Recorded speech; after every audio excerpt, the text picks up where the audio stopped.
Hey everybody, and welcome back to Dude's Brunch. It's a podcast about pop culture, internet garbage, and black coffee. I'm your host, Taylor Olmstead, and with me, it's Tyler Reed. Tyler, what did you have for brunch today? Hey everyone, how's it going? Hi. Today for brunch, I don't know if I had a whole lot of anything. Oh my god.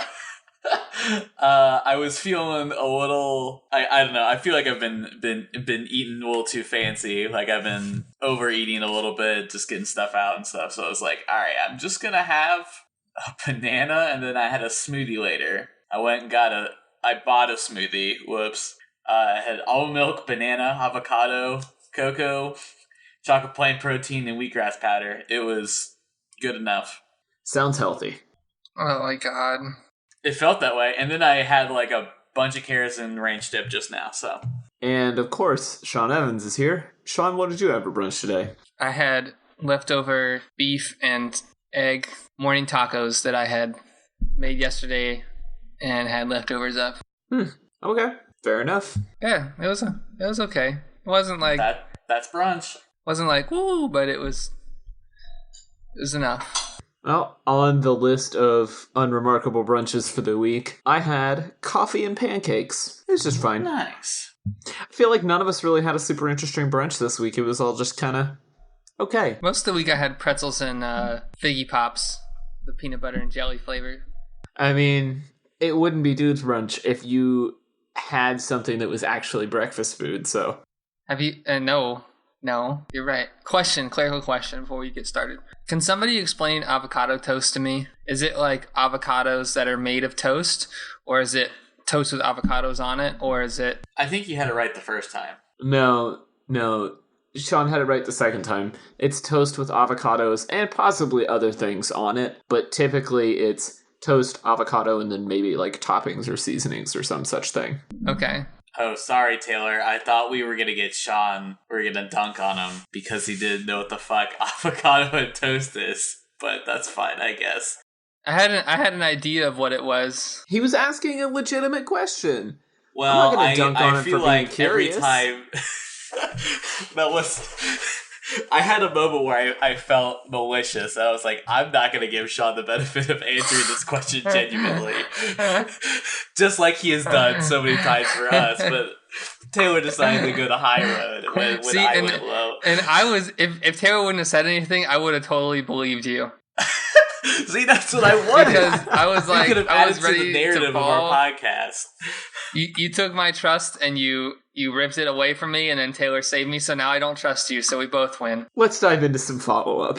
We have a fair amount of, I guess you could call it follow-up this week, more like little stories that didn't really warrant a full topic. We'll start with Funko, Tyler's favorite line of collectible action figures. Funko announced this week that they will be releasing Blink-182 figurines, but weirdly, or maybe not so weirdly, they're only doing Mark Hoppus and Travis Barker action figures, not Tom DeLonge or Matt Skiba, who apparently just don't count as members of Blink-182 anymore. I mean, I feel like... they kind of probably look pretty close together, right? Like, let's Google Matt Skiba. Let's just take a look at him. Are you the only one that's upset about this? It's like if you put Matt Skiba, Mark Hoppus, and like a potato together, you would be able to tell the difference. Are you always going to be upset about this? All night? All night, always. All night, always. I mean, he just... I feel so mad. I feel so hateful. I feel so callous, so lost and confused. Does nobody like you when you're 45? No, it's interesting. I'm more wondering, like, who's actually wanting to collect these? You know, like, I understand Funko figurines of, like, fictional characters, but figurines of actual living people, it just seems weird. Yeah. I mean, if they were, like, really cool, but it's just kind of, well, here they are. Like, it's not them in, like, power armor or, like, with, like, a sweet, like, machine gun or something. It's just kind of like... Yeah, they're not even doing, like, cool poses, really. I don't know, like... It just seems like a weird choice. We'll put a link in the show notes to the pictures of these guys, but the other thing that I noticed in looking at them is that Mark doesn't have a mouth, and he's a singer. Uh-huh. But Travis, who never sings or really says anything, clearly has a mouth outlined by his goatee. Well, maybe... I just don't get it. Since Mark Hoppus is 16, he doesn't have any facial hair yet, Taylor. I guess that's fair. To be fair, most Funko Pop characters do in fact speak at some point in their respective forms of media. However, they do lack a mouth. So, checkmate. Whatever, let's move on. In other follow-up... Gabumon has a mouth, though, in his Funko. Sorry. In other follow-up, I don't know if we ever explicitly discussed this on the show, but Jay-Z and Beyonce put out an album together as the Carters earlier this year, and the video for their song Apeshit was shot in the Louvre, which was a pretty big deal. They essentially rented out the entire museum for a video shoot, and you can now do a tour of the Louvre that specifically focuses on the paintings from the Apeshit video.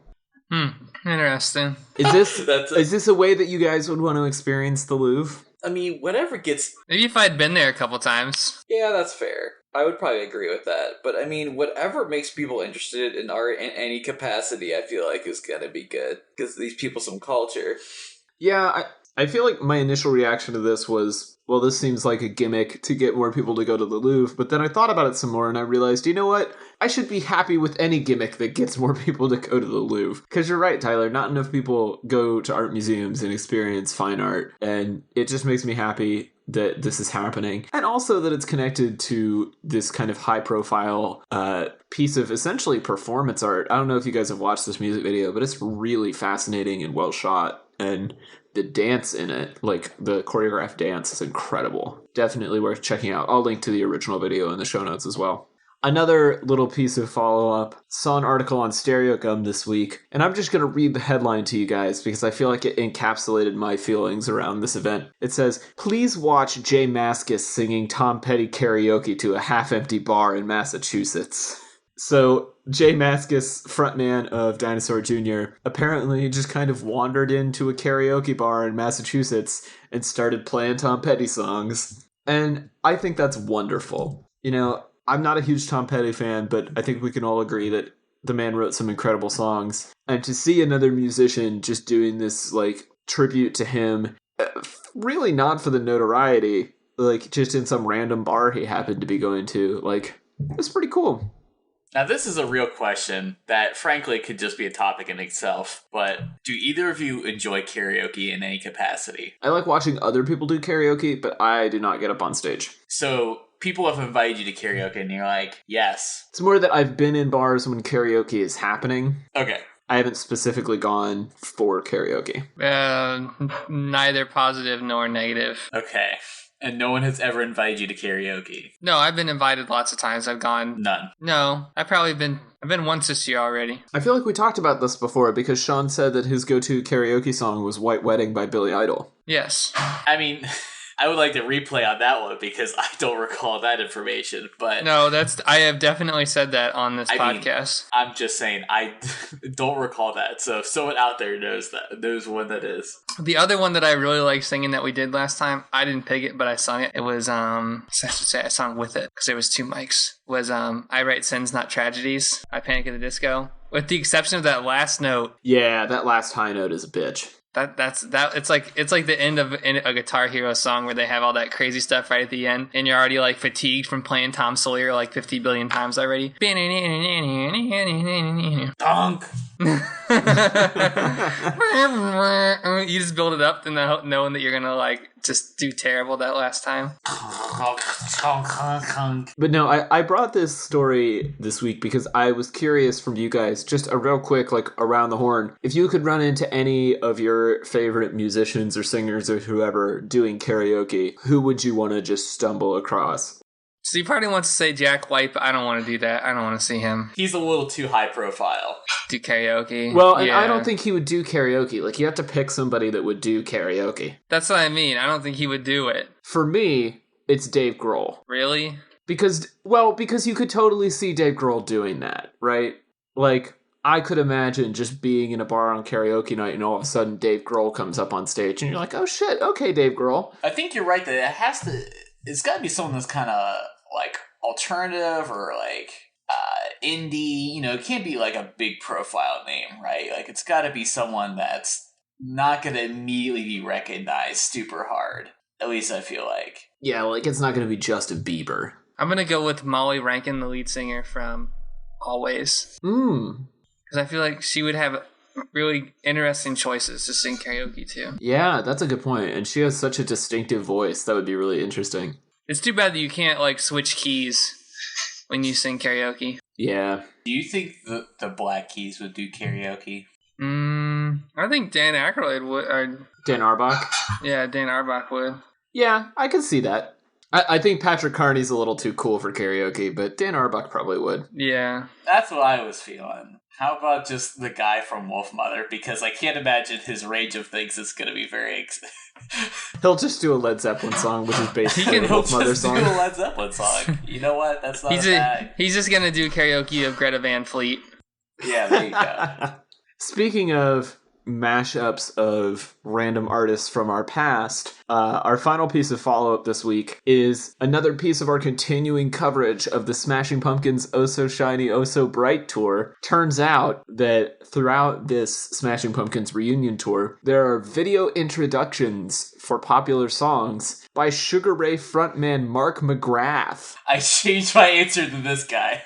I changed it when Mark McGrath. I want to see karaoke. There you go. Apparently, they project videos of Mark McGrath in a weird, like, circus ringmaster's outfit above the band where he introduces popular Smashing Pumpkins hits in between songs. This is awkward. Isn't it, though? Just play it. Well, I mean, you gotta draw it out, right? Like, how many more times Smashing Pumpkins can tour, right? Yeah, but you don't need 1 minute and 40 seconds of Sugar Ray's Mark McGrath talking before your hit song. Like, that's excessive. Right. Everything about it is weird. He's, like, clearly reading off of a poorly written script, and he's, like, making these weird ringmaster hand gestures, and I just don't get it. Like, I don't understand what's happening in this video. You know who's opening for them when they come to Baltimore? Who? Metric. Ooh. That's good.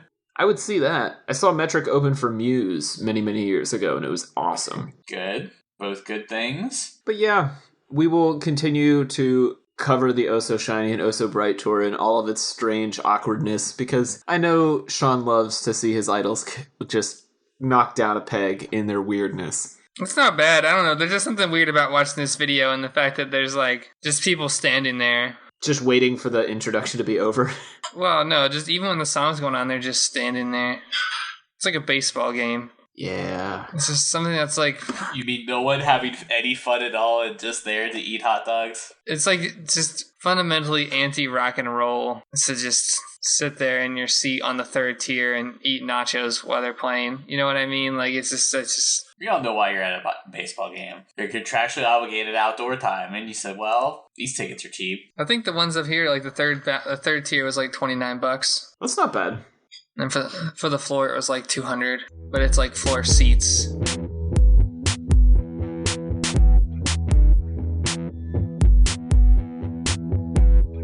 So our main topic this week comes to us from Sean, and it's a little more lively than the Smashing Pumpkins reunion tour, to say the very least. A little bit. Slightly. Sean sent us a mini documentary from Vice about the New York hardcore scene. And so, Sean, I'll let you take it from here. What do you want to talk about with regards to New York hardcore? So I know that we haven't really talked about music on this show in maybe 5 or 6 episodes, and I wanted to get back to this. Does Shaggy and Sting not count as music? No, not really. I want to talk about music that we like.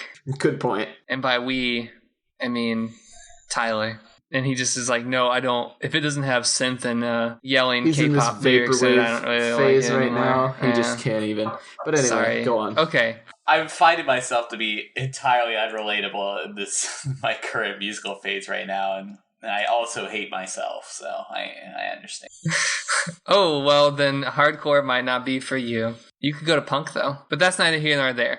Okay, so basically the video is a short 20-minute documentary narrated by, what's his name? Tim Armstrong, the frontman from Rancid.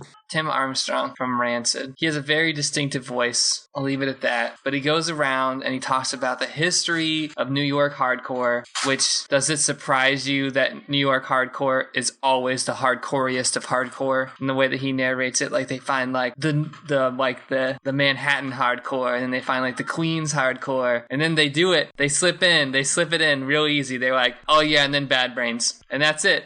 And for all the other hardcore scenes are basically dead because New York hardcore is the best hardcore. New York hardcore, New York. That's not true. There was one reference to playing a show at Gilman in San Francisco. Ooh, sorry, I forgot. We had to go all the way to the other side of the country to talk about hardcore. Hey, we went to Korea. but only a venue, not an actual band. And then we went to Korea and talked about how Korean hardcore is influenced by New York hardcore. Yeah. I agree. That definitely rubbed me the wrong way. There was not enough discussion of the other hardcore scenes, but this was focused on New York. So, like, you gotta, there's only so much you can do in 26 minutes. In a video that almost spans 2 decades, we learned that there was one band that really made a big difference on New York's hardcore scene, and that was the Cro-Mags. And there was no other hardcore bands that mattered except the Cro-Mags. But we'll get into that later. So, I know that we kind of already hit on this topic a little bit, but what did you guys think about this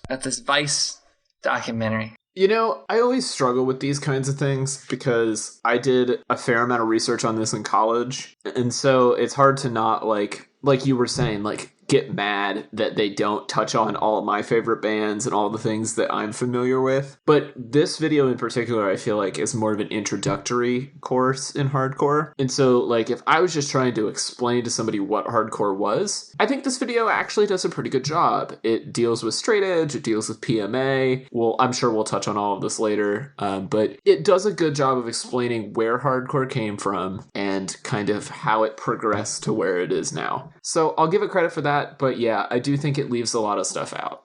I mean, I enjoyed it because it did talk about the other hardcore scenes that exist. Because I do feel like most people do talk about DC hardcore because we were apparently all were junior journalists in college. I also was like, I'm gonna look into this, and I was looking into emo. So like, you know, that was where my area of study was. So, like, I mean, there's been videos done about, like, straight edge and just hardcore that have Ian MacKaye and Henry Rollins, you know, talk about how they worked at an ice cream shop and whatever. Yeah, like, that story's been told, you're right. So, like, Sean's a little bit more closer to the situation than we are, so I'm sure he distinctly hates New York on purpose. I don't hate New York. I just don't think it's that great. We get it. I just don't think that it's like the cultural center that everybody thinks it is. No, it's like, but we talked. Yeah, with that point though, and we're like not really forming a cohesive thought around this, listeners, and I apologize, but it's really hard to talk about hardcore, like we've been alluding to, because there's kind of this debate over which city had the most important hardcore scene, whether it was LA or San Francisco or DC or New York or Detroit. Like, there were scenes all over the country in the late 70s and early 80s. And so, you know, it's interesting to see this kind of deep dive on New York because it's not the one that I knew the most about. But I do think, like, it's important, and I appreciate they talk a good bit about CBGBs and the role of the Sunday afternoon matinee concerts at CBGB in, like, popularizing hardcore. And I think that's a really important part of the story, and so I was glad to see that in there.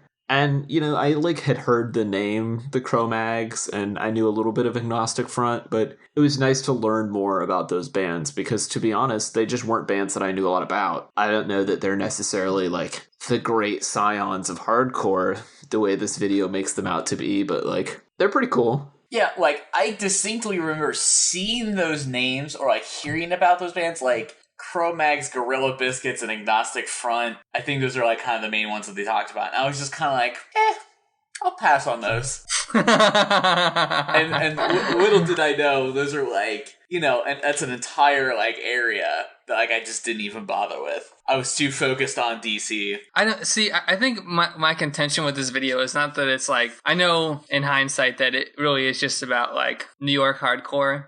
I think what bugs me about it is that it seems very disingenuous in that when you listen to it, it sounds like New York was the catalyst for hardcore, right? Like there was things that were going on seemingly all over the place with punk and rock and roll, but it's only in New York that it was like, it took it to the next level. And the way that this particular style of New York hardcore is what inspires modern day hardcore. And that's just not true. Yeah, it gets a little reductive in that origin story, right? There's that section where I think it's the guy from Cro-Mags talks about listening to punk and feeling like it just wasn't doing anything for him, and so they wanted to play things that were louder and faster and more positive, and suddenly hardcore was born. And it's like, that's a very reductive narrative on the birth of this genre of music. But at the same time, like, in talking to people, like talking to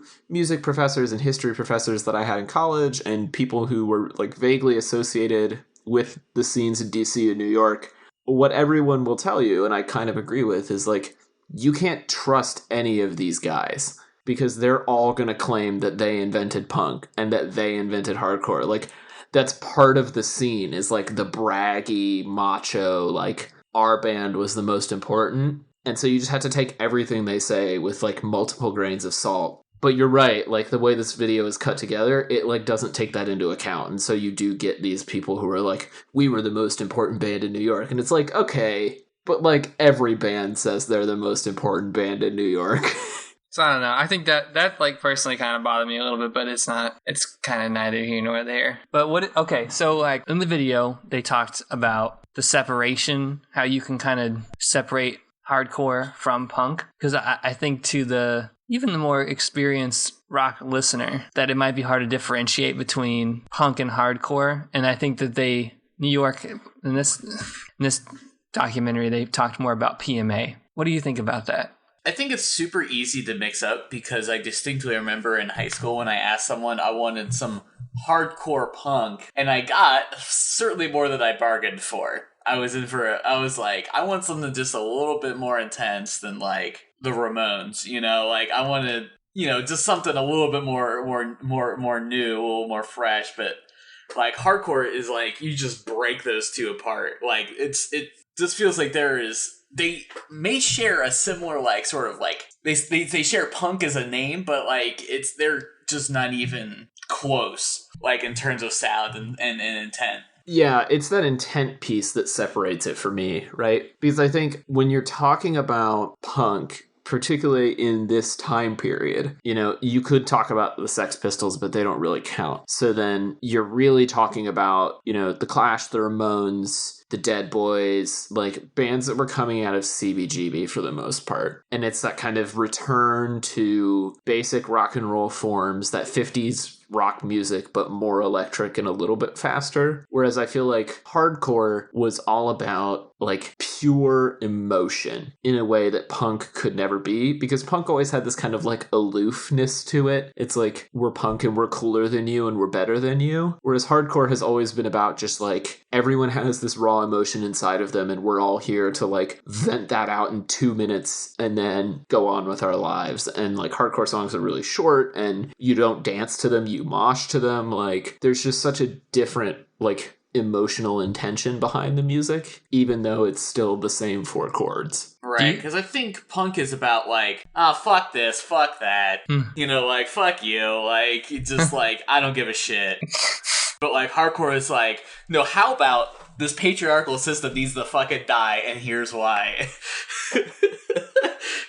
Do you think that punk and hardcore are different cultures because of this? I think partially because of that, and I think partially because of the age difference too, right? They talk a lot in this video about just how young everybody in the original hardcore bands were. And I think that's true of hardcore to this day. It's not a style of music for older people. Like, you can't mosh and do front flips when you're in your 30s. Like, it's inherently kind of teenagers' music. And so you do get a lot more aggression. You get that straight edge mindset, which is confusing and problematic. But yeah, I mean, I think age is a big separator there. I mean, I think you also have to consider that not only is it classifications, age, like, we also consider just time, because usually time also separates things, like, just the idea of moving forward. Like, a lot of genres actually just kind of exist because a movement kind of ends and another one begins. Like, post-hardcore a lot of the time can feel a lot like hardcore, but for sake of, like, clarification and, like, some, you know, obviously some nuance between them, you know, they kind of have a separate, like, qualifier. That's why it feels like hardcore kind of ended in, like, the 80s-ish. It still exists. But, like, that movement is kind of over. Now most people would say this is a post-hardcore band.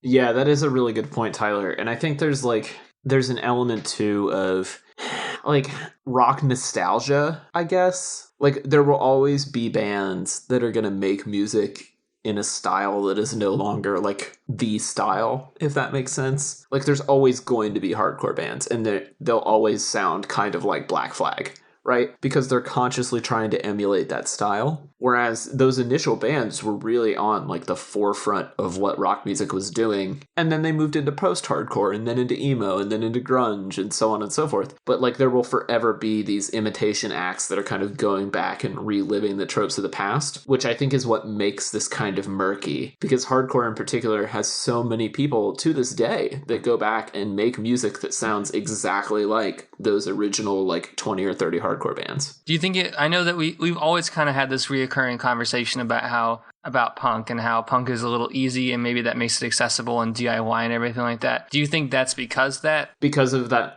it kind of sounds that it almost seems to sound the same because it's easy? Well, it's about intent. Right. No, I'm not. I guess what I'm saying is, technically speaking, like, these weren't trained musicians. Like, at the same time that this was going on, bands like, you know, Rush and ELO and Styx and stuff. Yeah. Yeah, all these like these huge acts, these like stadium selling rock like venue filling icon bands are out there. Yeah, I mean, I think you have a really good point there, Sean. Like, it's very easy to start a hardcore band comparatively, and so there is that element of, like, it just keeps happening because it's easy. But I think there's an element of, like, it's resonant to people. Like, there's something about the mindset that people just really still get behind. We've alluded to PMA, positive mental attitude, but, like, a lot of people still really believe in that stuff and still really believe in straight edge, or just really believe that the only solution to aggression is to, like, fight it out in the mosh pit. And I mean, I personally am not of that culture, but I don't think there's anything wrong with it, and I think it's, like, a constructive thing to have. So, yeah, I mean, it kind of makes sense to me that it still exists and it still does as well as it does. I mean, when you were 15, didn't you want to just, like, open up the pit? Full of rage, yeah. I played football in second grade, and I wasn't very good because I felt bad about hitting the other kids. Yeah, Tyler never was one for the mosh pit. Today on Lessons in Fate. So he didn't do anything to me. Why do I hurt this person?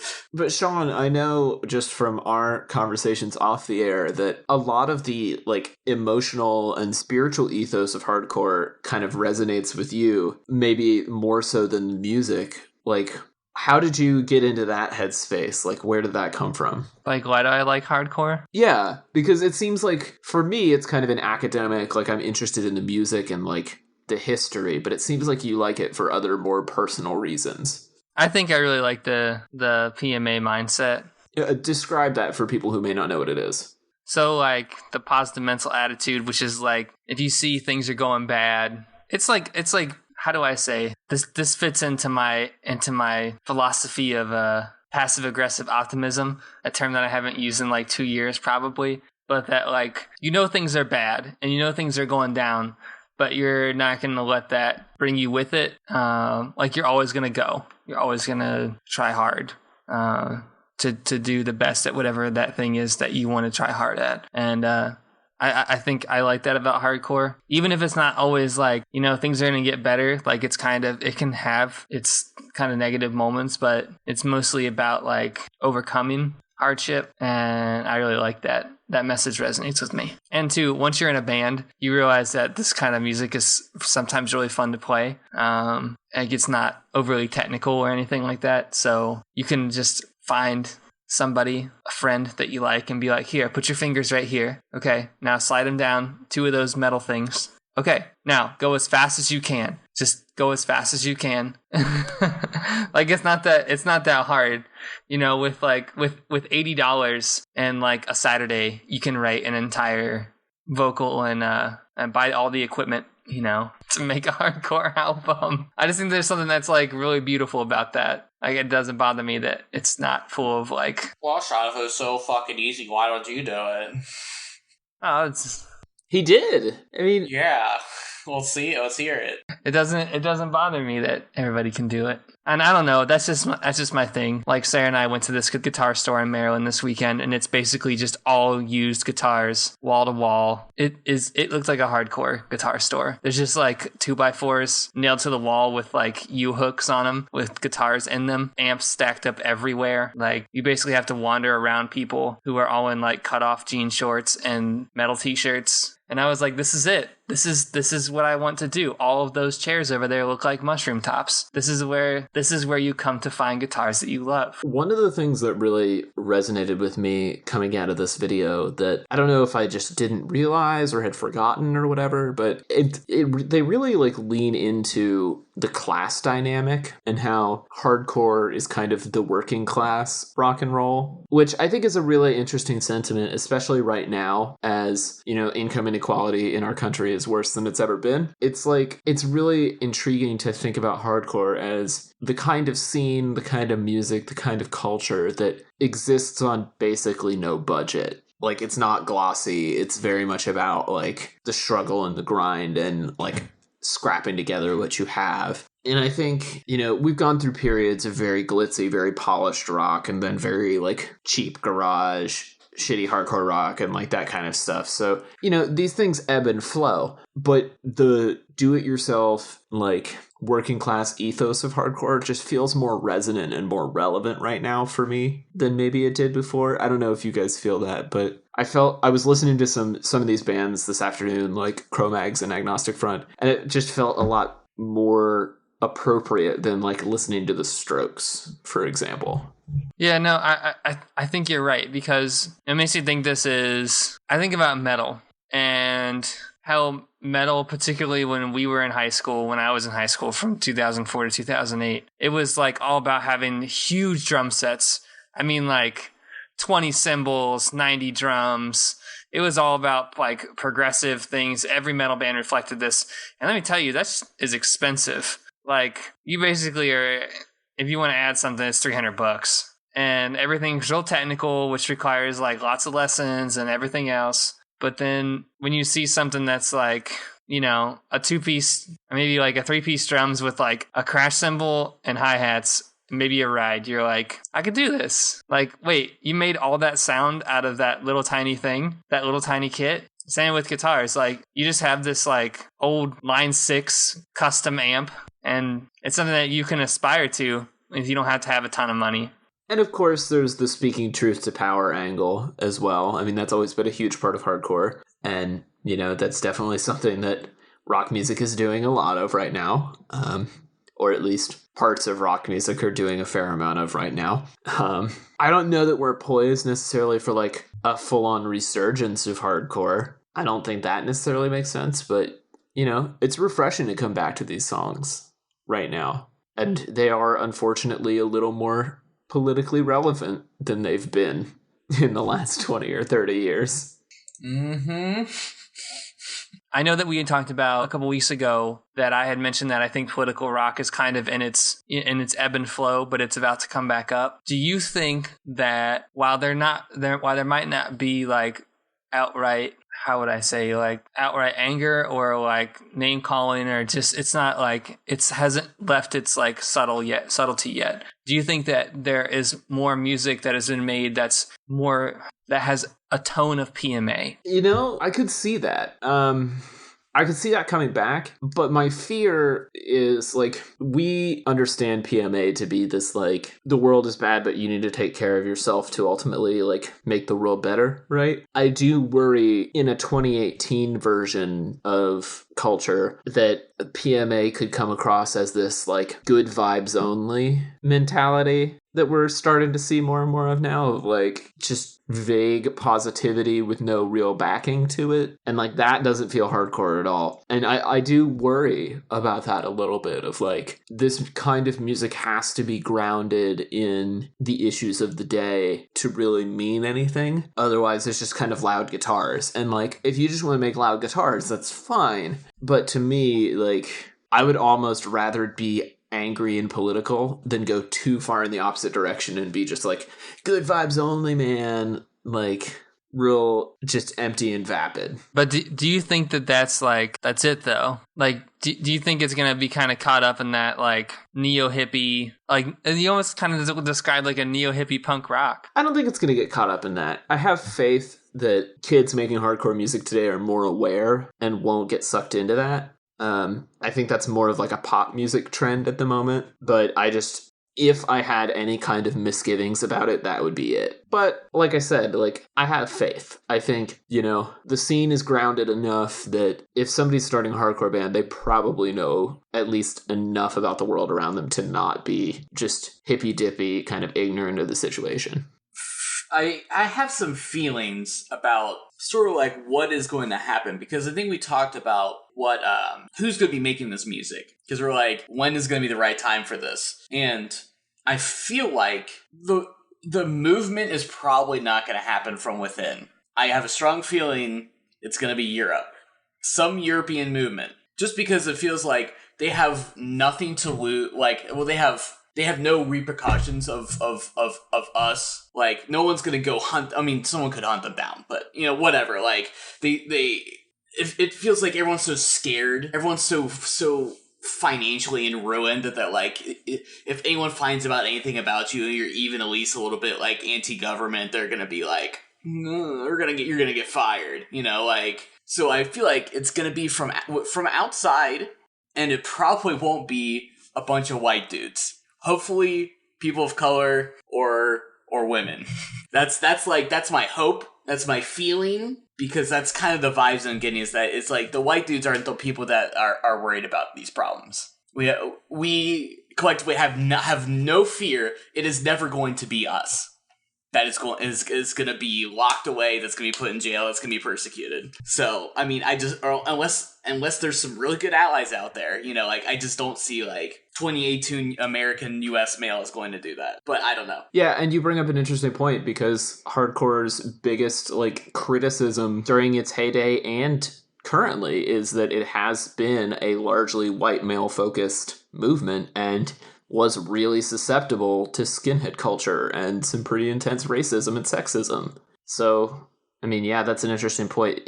I know there are more female only or female fronted hardcore bands now, and hardcore bands in other countries and of other ethnicities, but I would be interested to see, like, percentage wise, active contemporary hardcore bands, like, what the demographic breakdown is. Right, because we haven't had like a movement that I feel like that's happened across the pond. Like there was been like K-pop and J-pop and stuff like that, but it's not really been like, it wasn't like the Latin invasion, or like the British invasion, like those are two pretty big, like, here's some huge influence from outside the US. I feel like it's mostly we've been more of the cultural epicenter.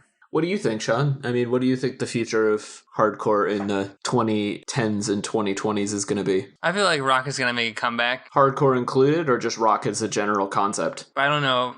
I don't know. I see, because hardcore has always been on the fringes of stuff. It was never center stage. I mean, like, I feel like there's more rock acts out there now than there was before, but not hardcore though. I can't really justify it. It's a fringe thing, so it's not going to come back and be like center stage. Yeah, I mean, this isn't music that you're going to hear on the top 40 radio. Like, hardcore is in the basements and in the little places, and that's its natural environment. It doesn't want to, I don't think it would not survive in a main stage someplace, but I don't know. That might be a different conversation. So, to close us out, this has been kind of an existential discussion of hardcore, but I'm assuming that probably at least somebody listening to this when it comes out maybe isn't as familiar with hardcore, or, knows like vaguely the concept of what hardcore is, that it's like faster, angrier punk rock. So why don't we just go around the horn real quick and do like quick recommendation, like your essential hardcore band or album or song, and then I'll put links to all of this in the show notes. It can be historic or modern. Go ahead and give a minute to look over all these. Yeah, take a minute and do some research. If you want to get like a good, this is my recommendation. I know it's like a hits volume. I wouldn't call it a hits volume, but it's like a whatever. It's a compilation. That's what it is. It's a compilation. It's called America's Hardcore. There's a bunch of volumes of it. But basically it just has a bunch of more modern bands that are involved in the hardcore scene. And I think it spans, the more that I'm looking at them, there's like Baltimore hardcore bands on here. There's a band that I really like sonically. They're very political, but I think they have an awesome sound, and they're out of DC. They're called Pure Disgust, and they just have the energy. Definitely worth checking out. You probably have to find them on Bandcamp or something. But do we consider Bad Religion to be hardcore? I think so. You gonna recommend Bad Religion? Nah, I don't know if I want to. No, I would not. It's on the list. I think I'm gonna recommend a classic, the Flex Your Head compilation from 1982, released on Discord Records, which is Ian MacKaye, later of Fugazi fame, his record label out of Washington, D.C. This is really one of the most influential compilations of the hardcore era initially, and compilations were really important because that's how people heard of new bands. And there's a lot of really great stuff on here. There's Teen Idols and of course Minor Threat, Youth Brigade, who are really awesome. And I think there was a sequel to this compilation too a couple years later, if I'm not mistaken, but this original one is just 41 minutes of like really good early hardcore that within the first 30 seconds, like, you will understand how this genre of music is supposed to sound. So if you've never experienced any hardcore before, that would be my recommendation. What's that called again? Flex Your Head. What's your head? What is your head? What's in your head? Oh my god. Is it on Spotify? Apparently there's a Jason Derulo album called In My Head. Whoops. That's bad. Flex Your Head. Yeah, that's what I said. Flex. This has a very New York sound, which isn't bad. The more I listen to this, the more I start to understand sonically what separates everything. Wait, what are you listening to, Sean? That, Flex Your Head. Oh, that's DC. Really? Yeah, 1982 DC. It's a good guess. Okay. So this is very fuzz-based. Yes, very fuzz-based. That's also like the shitty recording equipment that it was done on too, to be fair. Come on, Tyler, give a recommendation so we can move on. Okay, sorry, I didn't realize it was me. You didn't say. Yeah, it is. So my recommendation is a band that came out significantly later. Refused is considered, I think, is a modern great. And I would specifically recommend The Shape of Punk to Come, the album. It's a pretty good listen front to back. It's got some melodic parts. It's not all just kind of just slamming your head against the wall. It's got some range, some dynamics. It's really good. So yeah, definitely not music for everybody, but a very important and influential genre, and it was cool to revisit it this week. I'm probably going to be listening to a lot of hardcore this week, not going to lie. You're right, Refused does have that. I think we can talk, just as an aside note, I think when you listen to more post-hardcore stuff, it has that same energy, but it's much more more developed. Like, it almost verges on, like, if punk and math metal kind of came together, particularly with Refused. But, like, it is way more technical. And that's fine, because it is fun to listen to, and I like that it is more melodic. It's palatable. That's a good word for it. But I mean, there's just Minor Threat songs that are like a minute and a half long that's just like... You're like, alright, okay.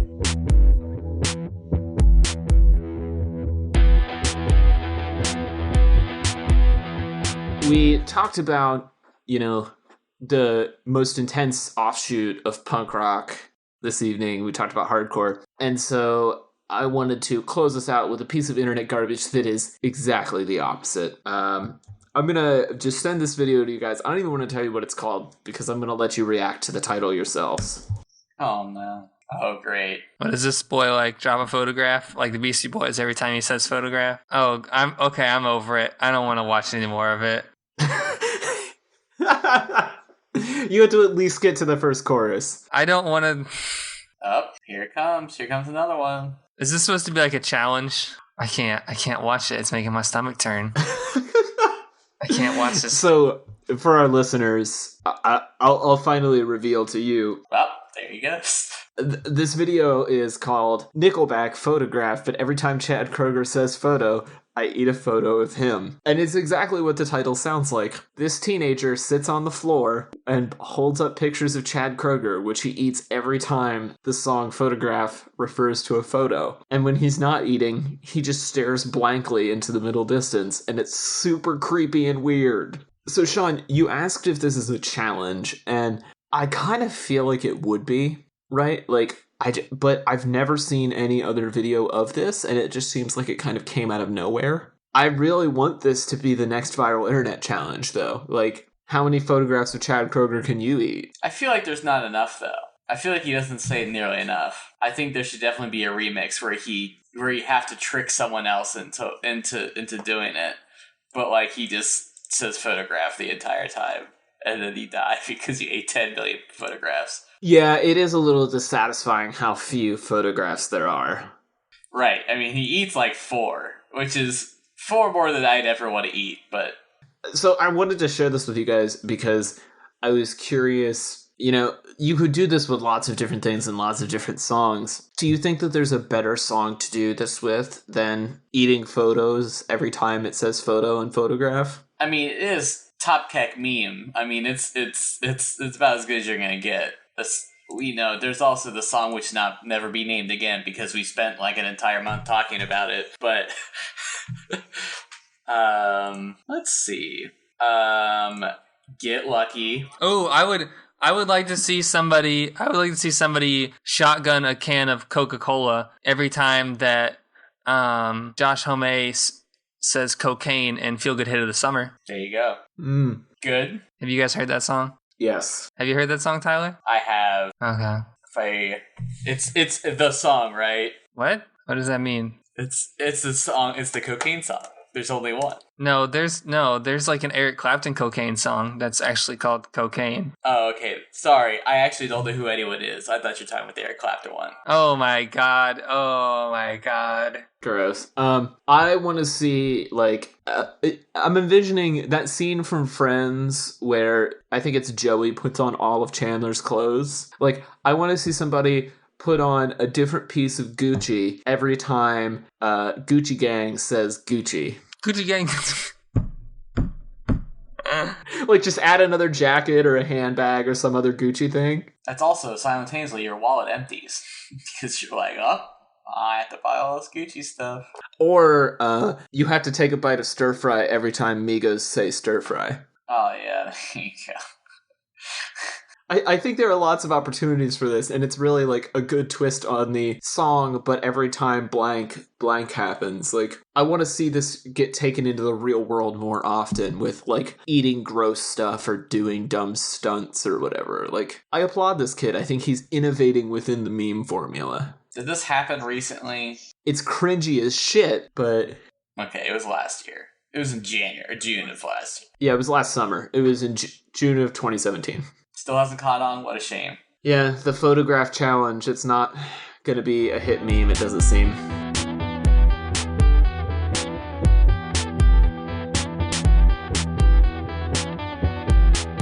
Alright, well, it's time to round out the show like we always do with a round of shameless plugs. We will start with Tyler Reed. Tyler, if people are looking for you in the pit, where can they find you? Hey everyone, you can find me nowhere close to a pit, because I'm old as fuck, but you can find my design and illustration work at tylerdreed.com, and you can find me on the socials as CZPena on Twitter, and TDR Design on Instagram. Sean, if people want to send you their Bandcamp demo site, where can they do that? They can find me at Real Cash Otter. Please, God, somebody help me get a new Twitter handle. I made a mistake. Second week in a row. Help me out. I got 2 designers on here, and they're like, they don't even care anymore. They're like, you know what? We're just going to let you figure this one out. Now everybody has to... You made this bed, you have to lie in it. Turtle spinach pie. There you go. Gross, don't. Oh my god, don't. Well, if you know the Atlanta hardcore scene in and out and want to be my mosh pit Sherpa, you can tweet at me at TC Olmstead. If you like what we do around here, you can follow us at Dudes Brunch or leave us a review on Apple Podcasts or Google Play or wherever you listen to podcasts. Just tell people about the show. Other than that, thanks for listening, and we'll be back next week with another episode of Dudes Brunch.